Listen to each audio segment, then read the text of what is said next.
fun 2 years in the 305. Playing college ball in the city I grew up in, ain't nothing like it.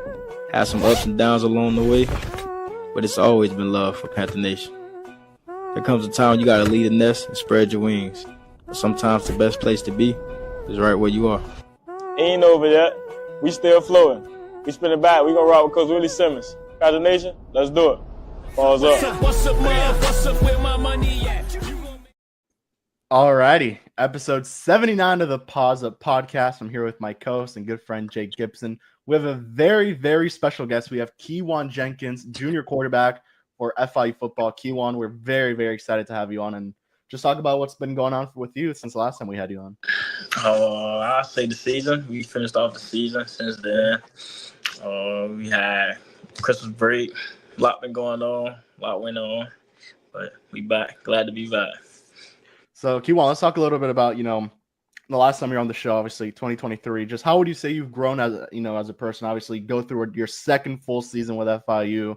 You kind of have to take this leadership role with the team, knowing that you're one of the older guys. Just talk to us just this past season, how much you've grown as a person here at FIU. I've grown, I'll say, expeditiously. It's been a lot of trials, tribulations, you know what I'm saying? And as far as being that guy that the team need, in times of hard times, you know what I'm saying? I've been able to play that role pretty good. Being that it was my second year, a lot of people was looking forward to me, like, stepping up to take that leadership role.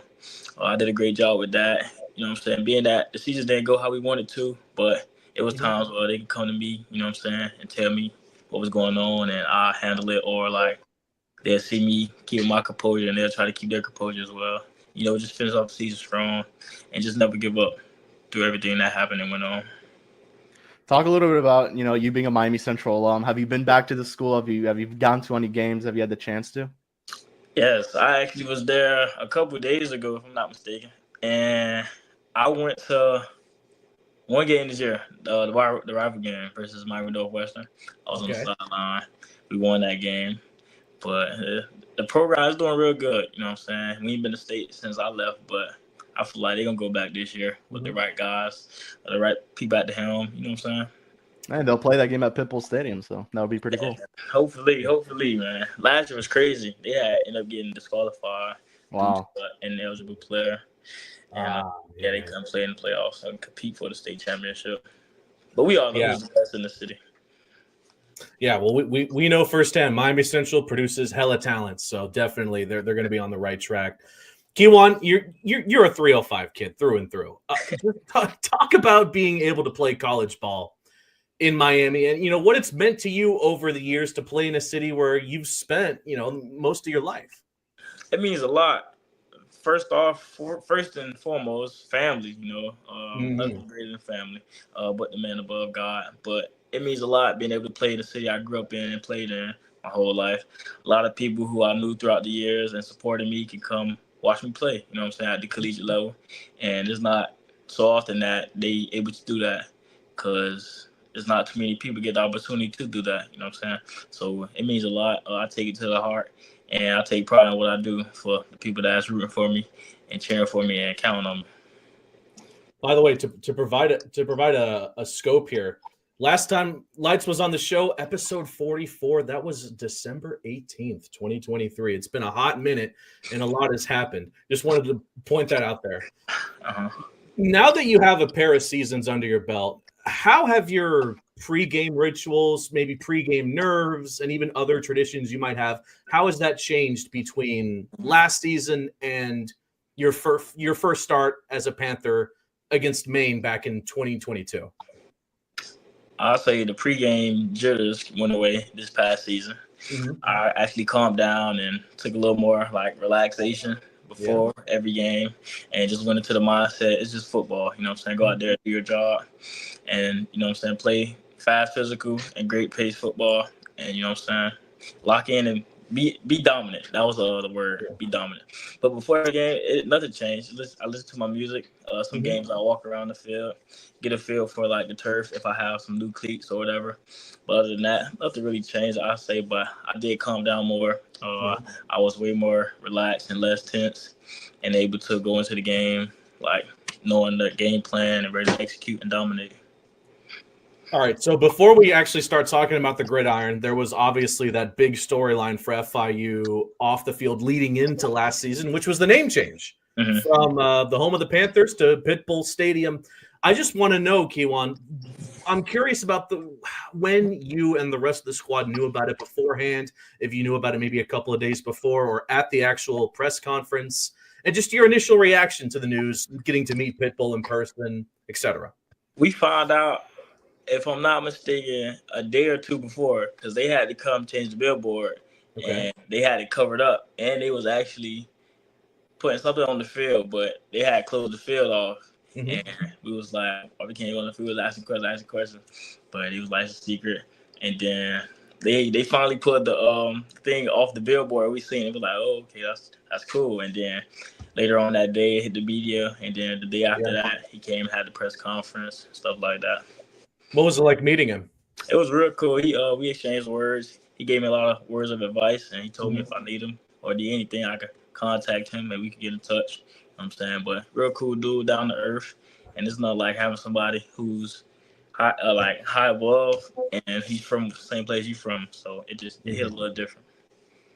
So Keyone, in the hype video for FIU football, there was a scene there that you posed in front of like a small market. I think we're close to where you're from. Just any significance there? I know you put some photos as well on your IG as well. That was okay. That's actually my neighborhood store, so that's a block away, if I'm not mistaken. Yeah, like a block away, down the street from my house.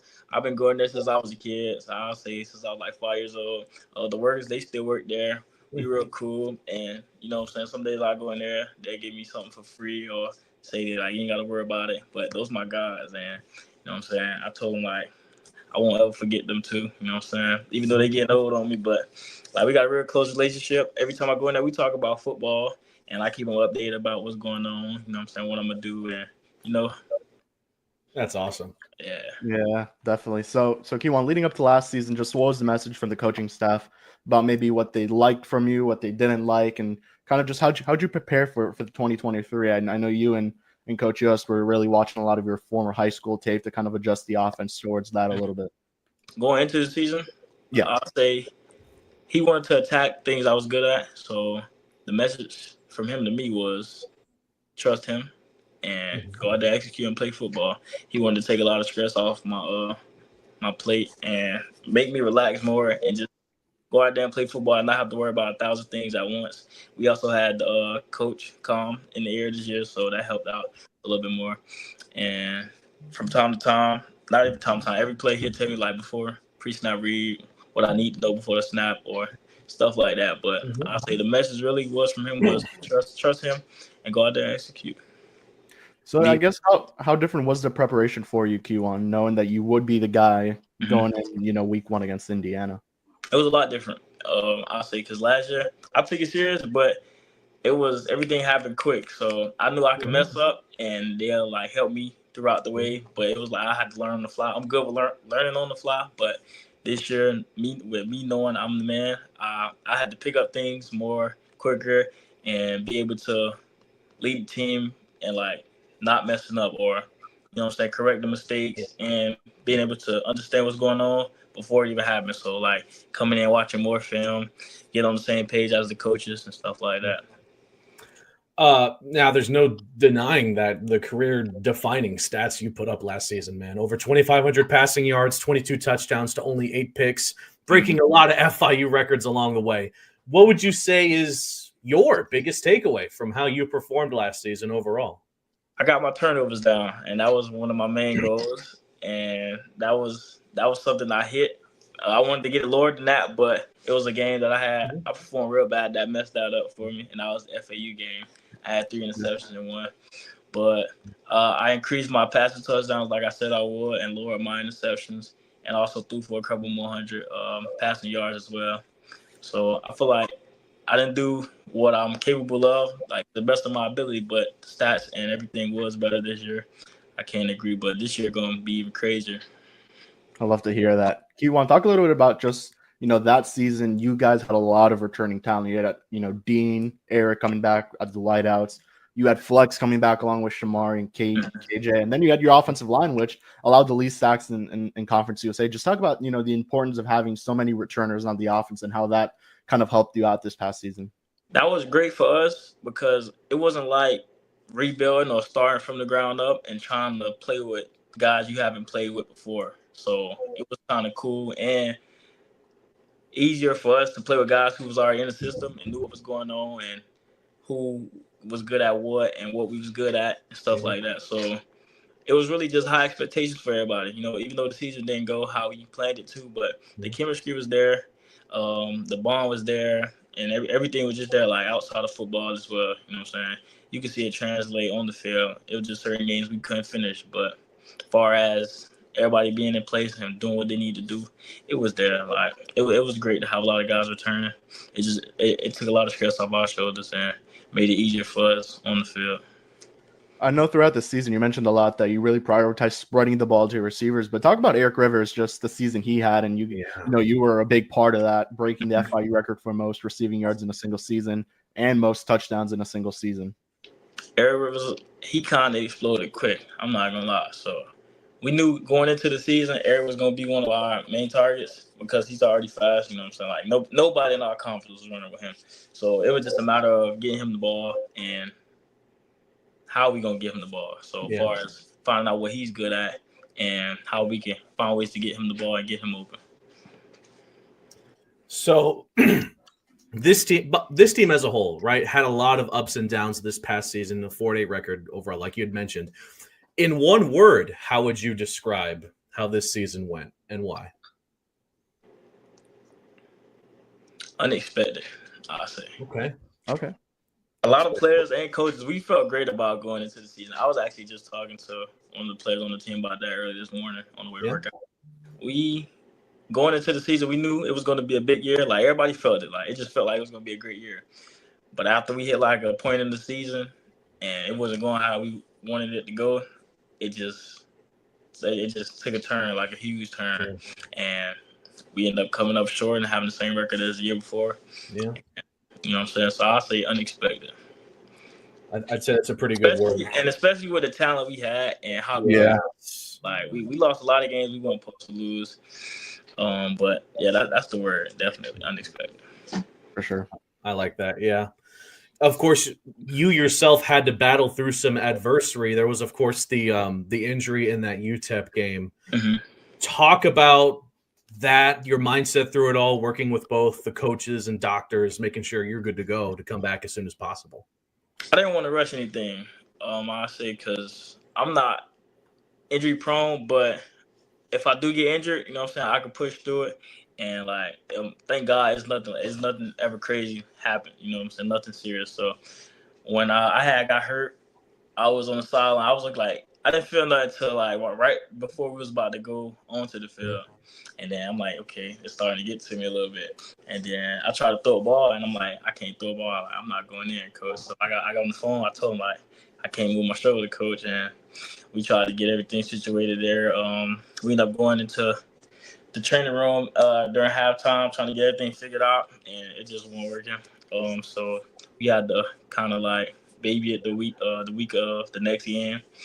And it got better, but it wasn't still 100%. But it wasn't a crazy injury. It just was one of those injuries that take time, a little bit more time to rehab.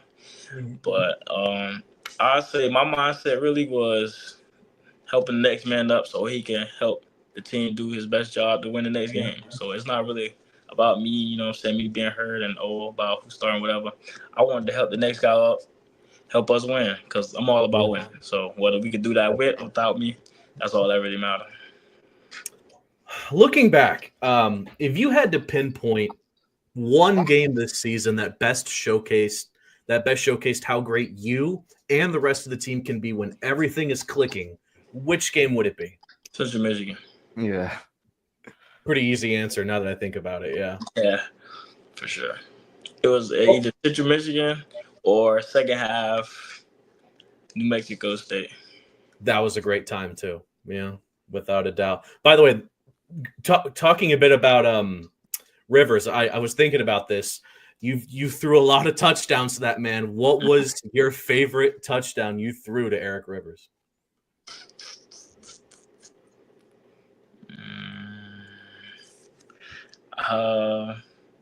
I'll say the one to break the record. So Okay. Yeah. TSU, double move, easy touchdown.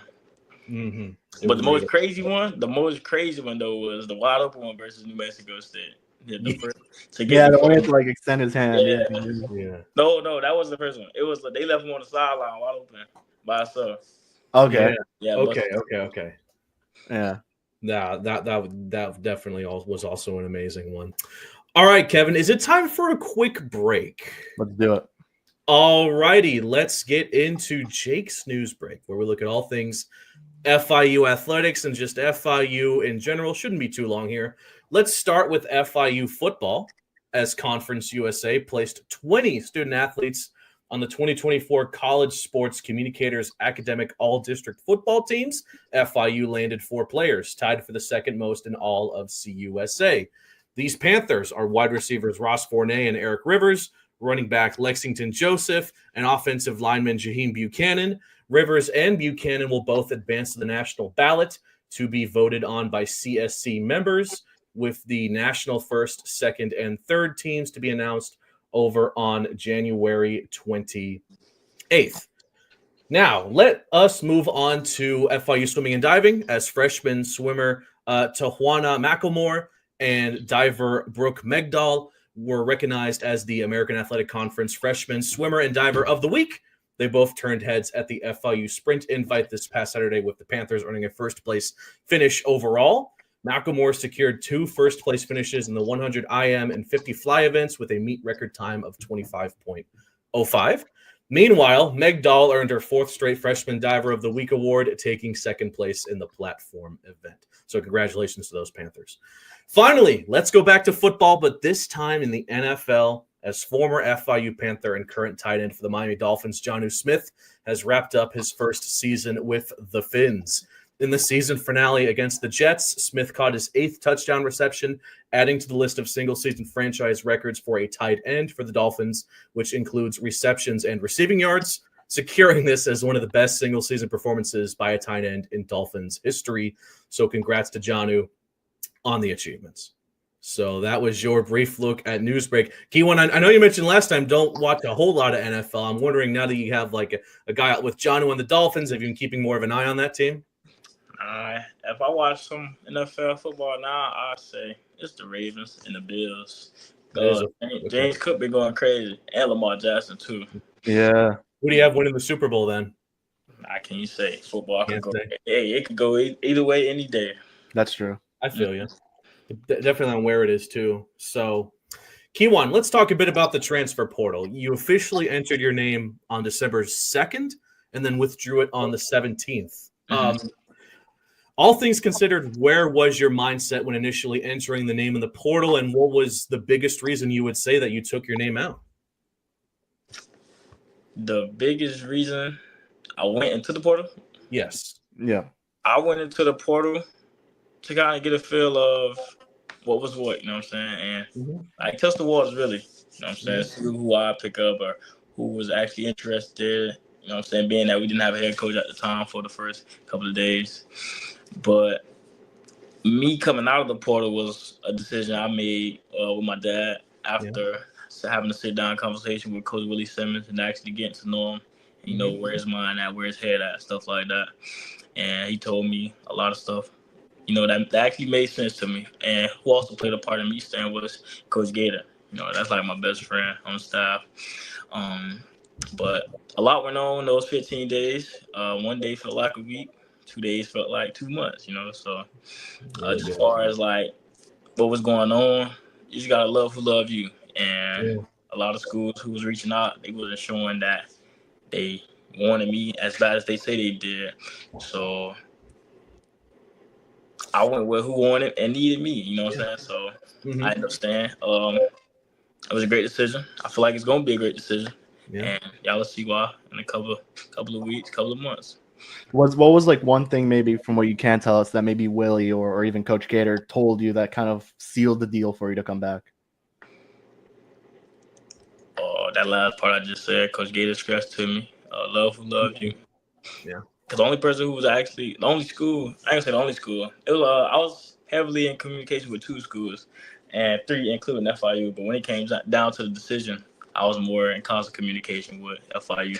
So it made sense. And it was only one, like, about action, you know what I'm saying? So yeah, a lot played a part in that. Yeah.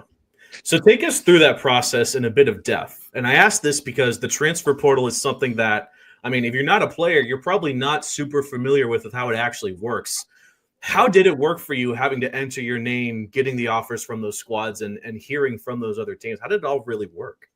Okay, so you have to be into the portal for schools to contact you and actually bring you up on the visit and talk about things that they want to move forward with. Yeah. But they can't contact you if you're not in the portal, but it will be illegal, but it's college football.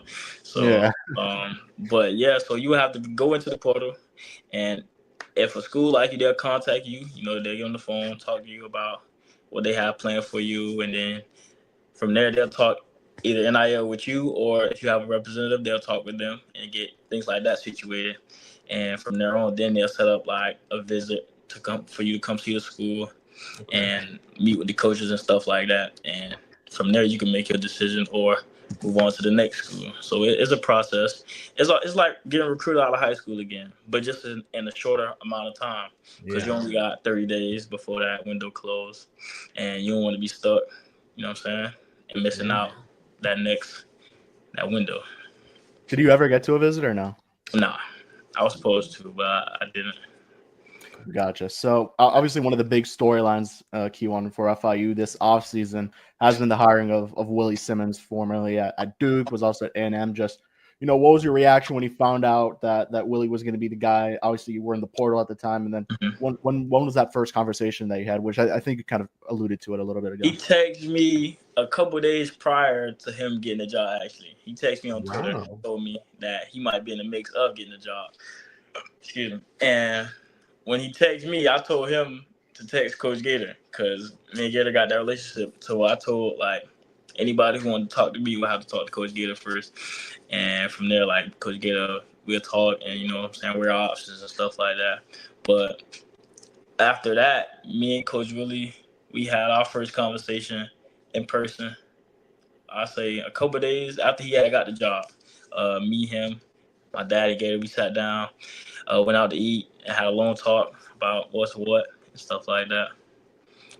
So, on top of that, there was a big overhaul at the coaching staff with, I guess, the guy you're going to work with the most as being Nick Coleman, who was at UAB, comes over to be the offensive coordinator and quarterbacks coach. Just talk a little bit about, the conversations you've had with him and what's been his message to you so far. When he first got down here, me and him had a meeting. We was in contact, and he told me when he was going to come down. And I actually told him, okay, when you come down, let me know. I'll come. You know what I'm saying? So when he got down, first thing we did was go to the office. We got on the board and talk football. You know what I'm saying? And I felt like that little 30 minutes or however long we was in there was like, it felt like a month. You know what I'm saying? We already clicked, and he told me his plan and the offensive scheme that he's going to be running.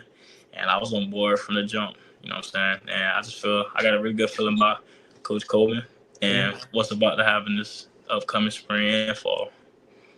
Right. I think you mentioned that he mentioned this in an article, I think, recently to the Miami Herald, that his type of offense is a little bit more air raid. Is that kind of what we could expect from you guys in 2025? It is, yeah.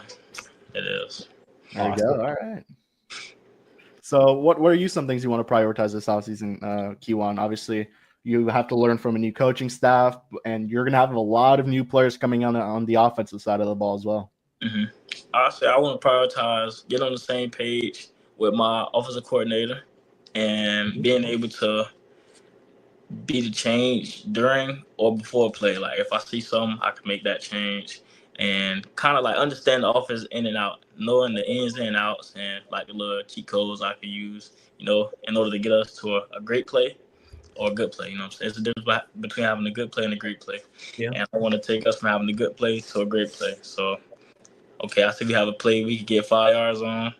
Okay, I take a touchdown. You know what I'm saying? But I want to prioritize knowing what's going on before the snap and like limiting my mistakes. Very few mistakes. Yeah, so we've already had a bunch of transfers at FIU. As a matter of fact, at the time of recording, it's January 8th. A couple more were announced earlier today. A.J. Allen, running back from the University of Miami, and then Jackson Verdugo, a tight end, joining the squad as well. Who are some of the guys that you think you're most excited to see? Like, man, what can these guys bring to the team? I'll say G7, the DB. Mhm. Dante, the defensive end. Who was? Got that Hawaii receiver too, right? We got a Hawaiian receiver. I think so. I mean, I could check. I know you added it to your very exceptional portal tracker on SI. Yeah, I think Football reposted that. I'll find it right now, real quick for you. I ain't know about that, but 6'5" receiver, like 195. ooh. Let me see. His name is Alex Perry. There it is. That name's not familiar. I think he texted or followed me. But the tight end we just got from UAB, I'm excited. Yeah, I'm excited to see him as a big target. And I think that's pretty much it. Everybody else I haven't seen or heard from. I think we got the running back from A.J. Allen, but I never seen him play. But I ain't gonna put no expectations on nobody just yet till I see what they can do when we get out there on the field. So on the other end, we've seen a lot of returners to the squad. You even have Keyone Owens, who also withdrew his name from the transfer portal. Right, there's a lot of returners to this team overall. Talk about some of the players you're excited to see elevate their game for this upcoming season alongside yourself. As you just mentioned, Keyone Owens, I got high expectations for him. He also has high expectations for himself. I'm excited for him to come back as well. He stressed about playing with me the whole time during the portal. I think Claude Loggins came back. He did. I want to see him healthy and have a full year. He could be real dominant. There was a couple more guys, if I'm not mistaken. So you can always come back to that if you need some more time to get the names down. Yeah, I think that's it. I'm not mistaken. Okay, well, but still, I mean, yeah, very high expectations from Keyone. Excited to see what he can do. You mentioned on the first episode of the Paws Up podcast you were in that talked about Conference USA and how underrated it is with the amount of talent that these teams have. Talk about how it's grown in your eyes, just state of the conference in general. You obviously had Jack State winning it all, the title. A lot of teams got into bowl games. A lot of new head coaches have been hired, and you also have the two new programs in Delaware and Missouri State. Talk about CUSA a bit. Conference USA, it's not a weak conference. You know what I'm saying? We're a group of 5, but I promise, it's not a weak conference. There's some great talent. You'll find some great talent in this conference. Yeah. A lot of guys come from Power 5s to Conference USA. But like you mentioned, a lot of CUSA teams went bowling. Like last year, Liberty ended up playing Oregon. As rare you see that. Yeah, that's true. You know what I'm saying? But we can compete. It's some guys, and it's at the end of the day, it's college football. Well, it's football in general. You know what I'm saying? So absolutely, you're good, and it's all about execution. At the end of the day, at any given day, you can win. You seen University of Incarnate Word beat Notre Dame early in the season. So a lot of unexpected things. Yeah, absolutely. So Keyone, thanks for spending some time with us, man. Let's get into some fun rapid fire questions to start to close up this show here. You said last time JoJo Evans was the funniest player on the team. Has he been overthrown by someone this season? Nah, that's the funniest dude in the state of Florida. In the state of Florida. Yeah, there you go. He's a defensive player. If you have to go back to offense, who is it? If I had to go to offense? Yeah, the funniest player on the offense. It's me. Okay. All right. Yeah, it's me for sure. I can see the vision. Yeah, for sure. So Keyone, how do you say your music taste has grown since last year? Who I told y'all my favorite artist was. No specific artist, but you mentioned you had a billion genres you were listening to back then. Yeah, but I ain't gonna say I slimmer down, but I done hopped on the Rallo wave heavy. That's my favorite artist right now. Rallo and No Cap. So I say my music is more like, I don't know how to explain it, but if you know, you know. You know what I'm saying? There we go. Okay. All right. So again, in the last episode, your favorite place to grab a bite to eat on campus was Tropical Smoothie. Has that been dethrowed by another place? Yes. Panda Express. There you go. What's the order? I get the plate, fried rice, double orange, and I get the fountain drink large and get the fruit punch. I might throw some lemonade in there and make it a flop, but yes, definitely Panda. Or if it ain't Panda, I'll hit up Chili's and get the Caesar salad. Okay. Yeah. I think you're the first person that's told us Chili's. So. I was about to say that. Yeah, I don't recall that. That's awesome. Football had the guys who've gone from football have been saying Panda Express. So And the Panda taking over. I actually just ate Panda Oh my gosh. Yeah. I love that. So Keyone, looking across college football, just who are some of your favorite guys to kind of watch, as an outsider? Jeremiah Smith. There you go. Very exciting player.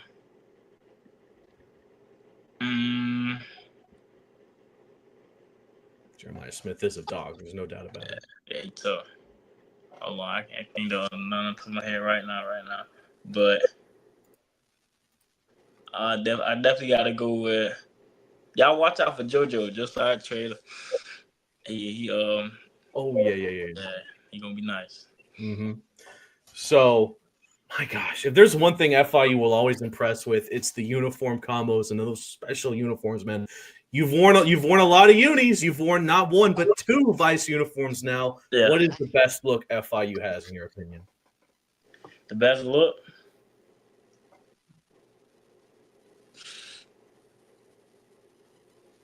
Our Vice uniforms this year was the best uniforms FIU ever had. But my favorite color, I like the Biscayne blues. Classic. There you go. All right. And FIU is like undefeated when they wear those things too. I think. Yeah.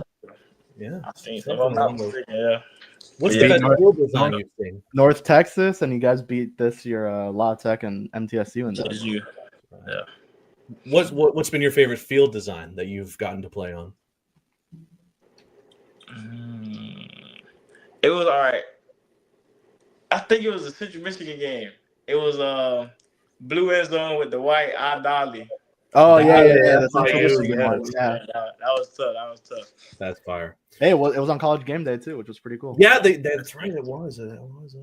So, name a football player all time that you would love to throw a pass to.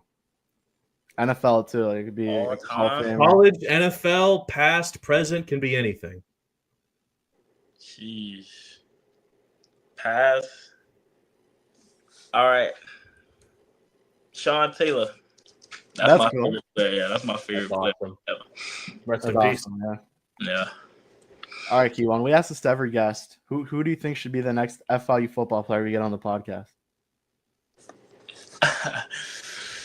Let me throw some spotlight on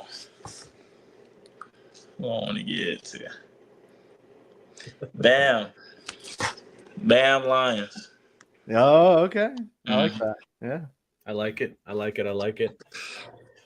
Alrighty, Keyone. Again, man, thanks so much for spending some time with us today. As we always do at the end of these shows, if you have anything you'd like to say to the fans, to FIU, to anybody, the floor is now yours.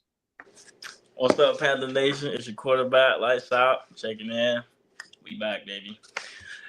I'm rocking with Coach Willie Simmons this year. So should y'all. We need y'all to pack the stands this year for sure.